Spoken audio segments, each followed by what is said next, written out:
જીતુ વાઘાણીએ press conference કરી છે। મંત્રી જીતુ વાઘાણીએ કેબિનેટ બેઠકની માહિતી આપી છે। સીએમએ જળાશયોની સ્થિતિની સમીક્ષા કરી હોવાનું તેમના દ્વારા કહેવાયું છે। સાથે તેઓ કહે છે કે સરદાર સરોવર ડેમ 84% ભરાઈ ચૂક્યો છે। 206 જળાશયોમાં પાણીનું સ્તર ઉપર પણ આવી ચૂક્યું છે। પીવા અને સિંચાઈના પાણીની સ્થિતિ અંગે સતત મોનિટરિંગ અમારા દ્વારા કરવામાં આવશે અને જરૂર પડશે ત્યારે સિંચાઈના પાણી પણ આપવાની સૂચના આપી દીધેલી છે। award excellence in leading government hospital in organ transplant Ahmedabad civil hospital best non transplant organ retrieval center અને નવી civil hospital Surat best brain stem death team એવા 3 રાષ્ટ્રીય કક્ષાના એવોર્ડ એ રાજ્ય સરકારને ખાસ કરીને આરોગ્ય વિભાગને સરદાર સરોવરની અંદર 84% હાલમાં ભરાયેલો છે। કુલ 280 લાખ MCFT પાણીનો સંગ્રહ થયો છે।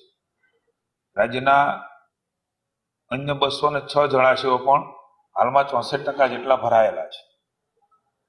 કુલ 3.57 લાખ MCFT પાણીનો સંગ્રહ એ થઈ શક્યો છે। રાજ્યના 26 ડેમ 100% ભરાણા છે। કુલ વાવેતર જે થતું હોય છે 15 થી 25 ઓગસ્ટ દરમિયાન એમાં અત્યાર સુધીમાં 85% વાવેતર એ રાજ્યમાં થઈ ચૂક્યું છે। દિવેલા, તુવેર આ બધુંનું પણ વાવેતર ક્રમાનુસાર શરૂ હોય છે, એટલે કે 25 ઓગસ્ટ આસપાસ આ બધા જ વાવેતરો અન્ય પ્રકારના અન્ય વિસ્તારમાં થતા હોય છે।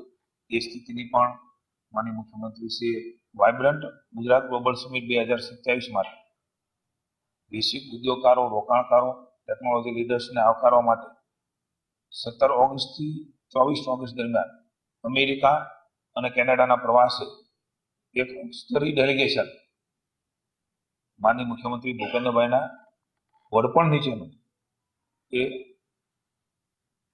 વાઇબ્રન્ટ સમિટમાં રાજ્યમાં વધારેમાં વધારે રોકાણ આવે એના માટે તેઓ ત્યાં જવાના છે। એની શરૂઆત ત્યારથી આપણે વાઇબ્રન્ટની વિદેશના રોકાણકારોને આકર્ષવા માટે થઈને આમંત્રણ આપવા માટે થઈને માનનીય મુખ્યમંત્રી શ્રી અમેરિકા અને કેનેડાના પ્રવાસે જવાના છે અને એના માટે ખાસ મંત્રીમંડળે